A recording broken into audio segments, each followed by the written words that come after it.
Hi there, welcome to my views and news. The news I broke a few hours ago has been confirmed now.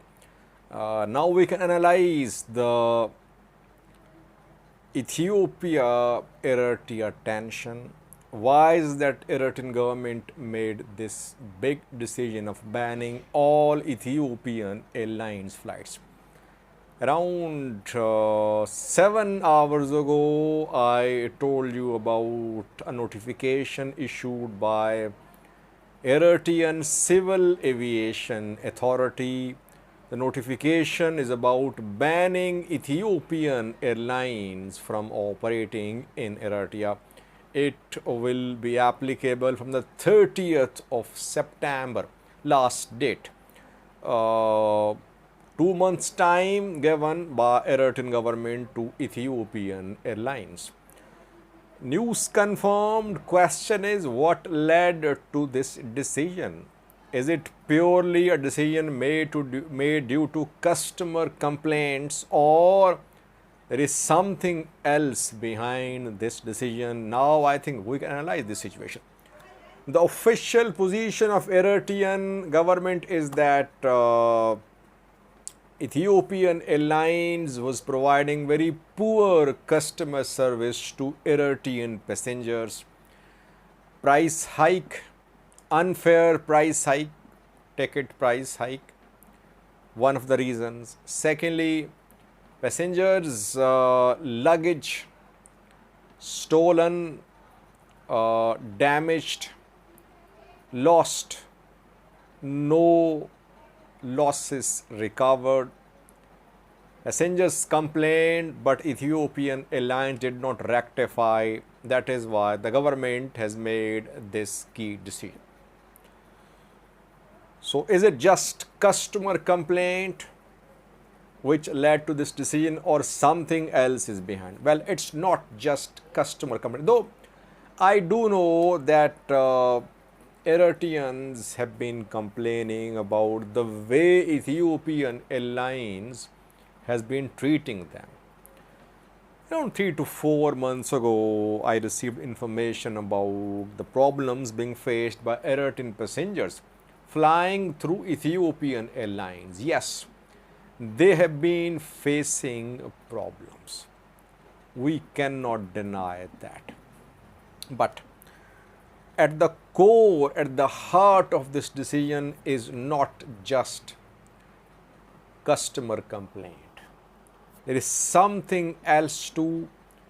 It's a big development because I have been saying a few months ago it was being said that the two countries would go to war. I back then said that their embassies open, Ethiopian Airlines operating, channel of communications intact.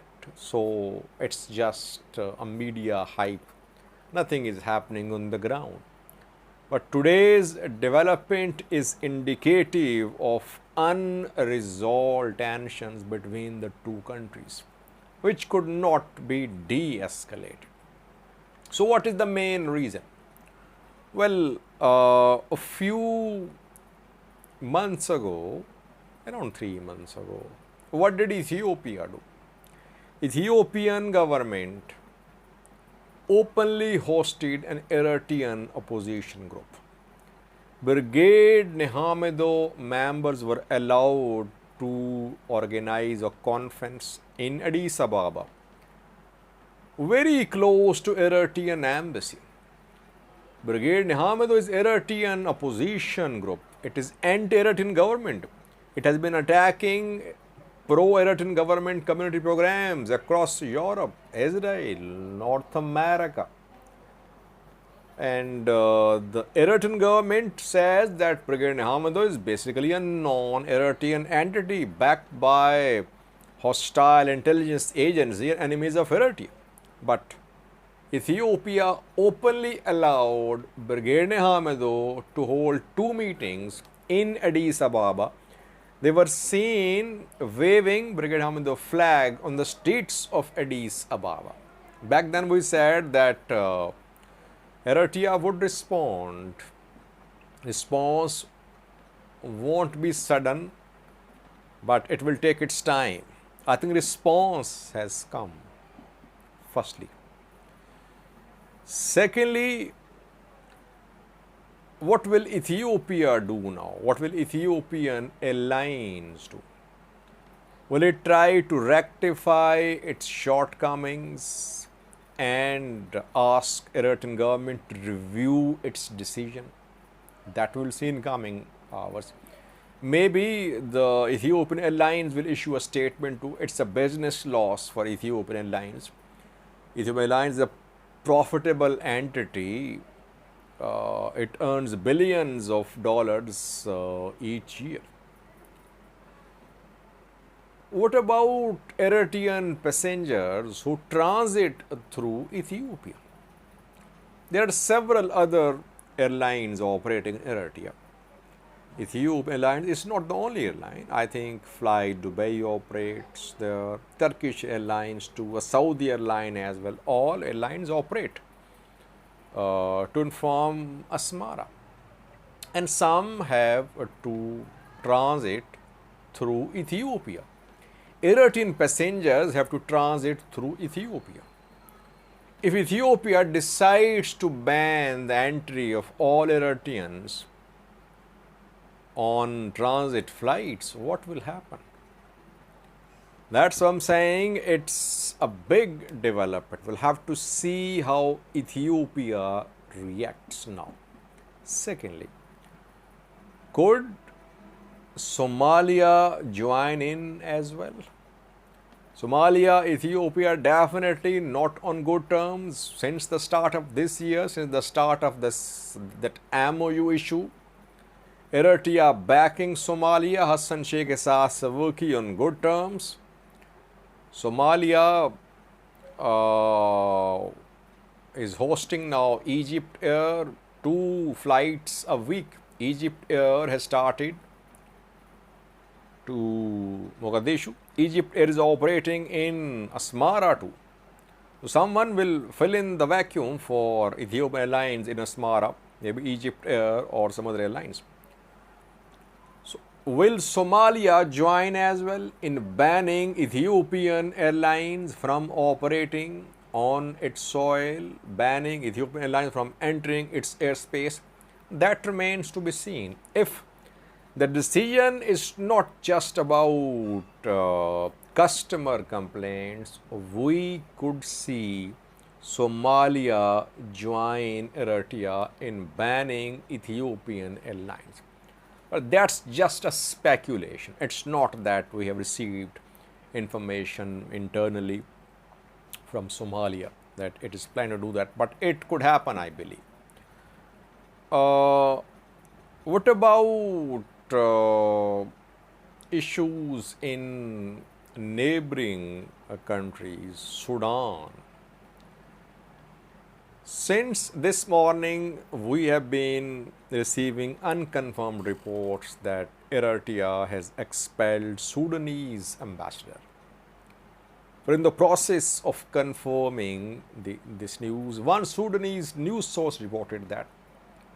Others are not reporting it, so we're waiting for confirmation. If it is confirmed that Sudanese ambassador has been expelled from Asmara, it means that growing Abiy al-Burhan relations are not being well received in Asmara. Somalia on Asmara side, Egypt on Asmara side. So that is why Asmara is not happy with maybe al-Burhan. Abiy already not on good terms with Isaias Afwerki. That is why we're seeing new regional alignment. But we have to wait. We'll have to wait. Just this morning I heard that al-Burhan, Sudan military chief, is going to start a regional tour. He will visit Egypt, Ethiopia. Eritrea is not on the list reportedly. But again, when visits would start, we'll see. Reportedly, Eritrea is not on the list. If Eritrea is excluded from the list, al-Burhan visits all the countries, not Eritrea, it would be again a big geopolitical change, prompting Eritrea to reconsider its alliance with Al Burhan. Abiy visited Sudan a few days ago. I said he was warmly welcomed there. You saw that, it was confirmed. Abiy shared a peace proposal there with Al Burhan. After that, Al Burhan talked to UAE's ruler. UAE is backing RSF, but Abiy paved the way for this call. Is Al Burhan changing side now? Eritrea was supportive of Al Burhan, Abiy was supportive of RSF UAE, but RSF has momentum, advantage militarily. That is why Burhan maybe is ready to make concessions, and which is not acceptable for Eritrea. So a lot is happening in the region. We'll have to wait and see. Overall, we can say it's about customer service too, which was being criticized by Eritrean travelers. Secondly, Ethiopian government has been provoking Eritrea. I told you when Brigadier Hamido met in Addis, I said Ethiopia was provoking Eritrea. Eritrea would definitely hit back. The response has come. What will Ethiopia do now? That remains to be seen. Thank you for watching.